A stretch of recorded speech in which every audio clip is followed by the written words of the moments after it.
What's good, everybody? So finally off work. A couple of you guys have been asking me, where are you getting these laws from? I'm getting it from the 48 Laws of Power, written by Robert Greene. I highly recommend that you read this book at some point in your life. I'm not one to read books. I hate books. Don't even ask me how many books I've read in my life. Put it like that. I've tried to read this book like 5 times, and honestly, I've only read it like once.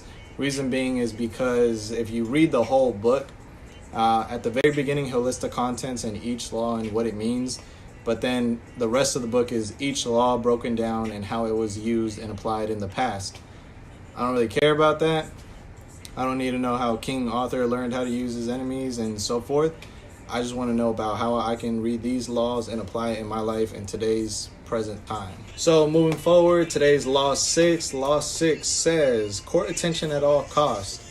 Everything is judged by its appearance. What is unseen counts for nothing. Never let yourself get lost in the crowd, buried in oblivion. Stand out. Be conspicuous at all costs. Make yourself a magnet of attention by appearing larger, more colorful, and more mysterious than bland and timid masses. So I know I say this every time, man, but like I said, I love these laws. Not all of them I agree with, but it's a powerful law, right? What I get from it is you want to remain relevant, and it's so hard because as you read these laws, they kind of build on top of each other. But if we go back to Law 1, it says never outshine your master. So how do you remain relevant without being the hot topic?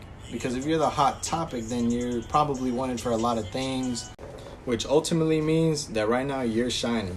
And if you're shining, you want to make sure that you're shining just enough to be relevant and known, not enough to outshine your master. Because if you outshine your master, you're going back to Law 1, right? And Law 1 says what? Never outshine your master.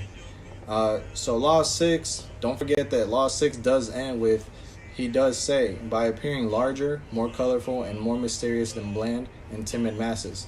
I can't explain it. I'm sure we've all been in a scenario where you're attracted to something or somebody because they're mysterious. Just you being mysterious attracts the public. It's a simple fact. Google it. But on a serious note, keep in mind that not all these laws are going to be applied to your life on the day-to-day basis. These laws are here to help you succeed when that scenario comes up in your life.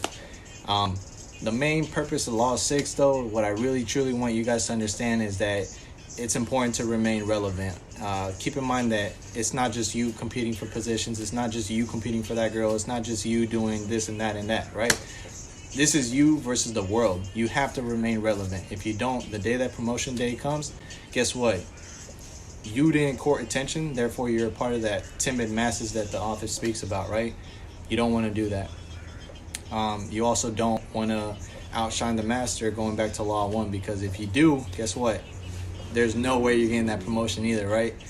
So that's today's law, guys. Law 6, court attention at all costs. Let me know if you guys think it's important to do that. But yeah, just let me know on my daily poll.